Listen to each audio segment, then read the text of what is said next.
नमस्कार, स्नेतिकाज रेसिपी मराठीमध्ये तुम्हा सर्वांचे खूप खूप मनापासून स्वागत आहे। आज आपण पाहणार आहोत बिहारी स्टाईलने बनवले जाणारे गार्लिक चिकन, तेही अगदी झटपट होणारे आणि सोप्या पद्धतीने।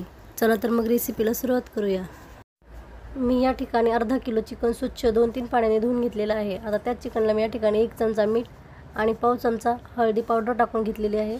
हळद आणि मीठ व्यवस्थित असं चिकनला आपल्याला लावून घ्यायचं आहे, त्यामुळे चिकनची चव खूप छान अशी लागते भाजीमध्ये। अशा पद्धतीने ते चिकन व्यवस्थित असं मिक्स करून घ्यायचं आहे। त्यानंतर गॅसवरती कढई ठेवून त्यामध्ये 2 पळी तेल टाकून घ्यायचं आहे। तेल व्यवस्थित असं गरम होऊ द्यायचं आहे। तेल छान गरम झालं की त्यामध्ये आपण मॅरिनेट करून ठेवलेलं चिकन लगेच टाकून घेणार आहोत आणि 4-5 मिनिट या चिकनला व्यवस्थित असं परतून घ्यायचं आहे, म्हणजे भाजीमध्ये चिकन लवकर शिजलं जातं आणि चवीलाही खूप छान असं लागतं। सतत हलवून 4 ते 5 मिनिट आपल्याला चिकन परतून घ्यायचं आहे। अशा पद्धतीने आपलं चिकन व्यवस्थित असं परतून झालेलं आहे। चिकन बाजूला काढून त्याच कढईमध्ये मी या ठिकाणी 4 पळी तेल टाकून घेतलेलं आहे। तेल तुम्ही तुमच्या आवश्यकतेनुसार कमी जास्त करू शकता। त्यानंतर थोडेसे खडे मसाले त्यामध्ये टाकलेले आहेत। खडे मसाले आपल्याला मीडियम गॅसवर व्यवस्थित असे परतून घ्यायचे आहेत। मसाले थोडेसे परतले की मी या ठिकाणी लगेच लसूण टाकून घेतलेलं आहे। लसूण आपल्याला व्यवस्थित असं परतून घ्यायचं आहे। आपण गार्लिक चिकन बनवतोय त्यामुळे लसूण हा असाच अख्खाच टाकायचा आहे। त्यानंतर त्यामध्ये मी 3 मोठे कांदे पातळ उभे कट करून घेतलेले आहेत, ते कांदा आपण त्यामध्ये टाकून घेतलेला आहे। कांदा आपल्याला आता व्यवस्थित ब्राऊन होईपर्यंत परतून घ्यायचा आहे। गॅसची फ्लेम ही मीडियमच ठेवायची आहे, फास्ट करायची नाही। लसूण आणि कांदा हा व्यवस्थित असा परतला जाईल अशा पद्धतीने आपल्याला छान असं ते परतून घ्यायचं आहे। या ठिकाणी आपण झटपट होणारी चिकन करी बनवतोय, त्यासाठी कांद्याचं प्रमाण अजिबातच कमी करायचं नाही, कांदा हा जास्तच वापरायचा आहे। त्यानंतर हिरवी मिरची, अद्रक आणि लसूणची पेस्ट मी या ठिकाणी करून घेतली होती, ती त्यामध्ये टाकून घ्यायची आहे आणि आपल्याला व्यवस्थित अशी परतून घ्यायची आहे। त्याचाही कलर चेंज होईपर्यंत आपल्याला हे वाटण परतून घ्यायचं आहे। सतत हलवून हे वाटण आपल्याला परतून घ्यायचं आहे। त्यानंतर त्यामध्येच मी या ठिकाणी टोमॅटोची प्युरी टाकून घेत आहे। मी या ठिकाणी 2 टोमॅटोची प्युरी केलेली आहे। टोमॅटो कच्चाच होता, भाजून वगैरे घेतला नाही।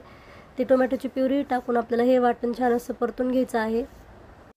हे साहित्य 2 ते 3 मिनिट व्यवस्थित असं परतल्याच्यानंतर आपण लगेच त्यामध्ये सुके मसाले टाकून घेणार आहोत। त्यासाठी मी या ठिकाणी 1 चमचा गरम मसाला वापरलेला आहे। त्यानंतर त्यामध्येच मी या ठिकाणी 1 चमचा धने पावडर टाकून घेतलेले आहे। त्यानंतर त्यामध्येच मी या ठिकाणी 2 चमचे काळं तिखट वापरलेलं आहे घरगुती।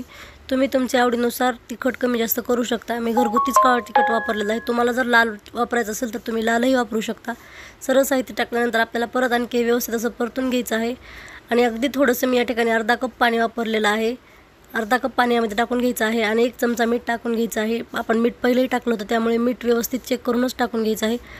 आता आपली ग्रेव्ही एकदम परफेक्ट अशी तयार झालेली आहे। त्यामुळेच आता आपण फ्राय करून घेतलेलं चिकन टाकून घेणार आहोत। आता ते चिकन व्यवस्थित असं त्याला पूर्ण मसाला कोट होईपर्यंत आपल्याला मिक्स करून घ्यायचं आहे। फास्ट गॅसवरच हे चिकन आपल्याला सतत हलवून व्यवस्थित असं मिक्स करून घ्यायचं आहे। मी या ठिकाणी थोड्याही पाण्याचा वापर केला नाही, अगदी बिना पाण्याचं आपलं हे टेस्टी चिकन तयार होणार आहे, त्यामुळे थोडंही पाणी वापरायचं नाही। तुम्ही बघू शकता, न पाणी टाकताही त्या चिकनला पाणी सुटतं। त्यानंतर वरून बारीक कट केलेली कोथिंबीर टाकून घेतली आहे। आता आपल्याला कढईवरती झाकण ठेवून 6 ते 7 मिनिट हे चिकन मीडियम गॅसवर व्यवस्थित असं शिजवून घ्यायचं आहे। झाकण ठेवल्याच्यानंतर अधूनमधून झाकण काढून आपल्याला ते चिकन व्यवस्थित असं हलवून घ्यायचं आहे, कारण हे बिना पाण्याचं चिकन असल्यामुळे चिकन करपू शकतं। त्यामुळे अधूनमधून झाकण काढून व्यवस्थित असं मिक्स करून घ्यायचं आहे। तुम्ही बघू शकता, अशा पद्धतीने आपली बिहारी स्टाईल चिकन कढी तयार झालेली आहे। तुम्ही ही रेसिपी एक वेळेस नक्की ट्राय करा। ही रेसिपी तुम्हाला कशी वाटली कमेंट करून नक्की सांगा। व्हिडिओ आवडल्यास लाईक करा, शेअर करा, सबस्क्राईब करा। पूर्ण व्हिडिओ पाहिल्याबद्दल धन्यवाद। चला तर मग भेटूया अशाच एका छानशा रेसिपीमध्ये।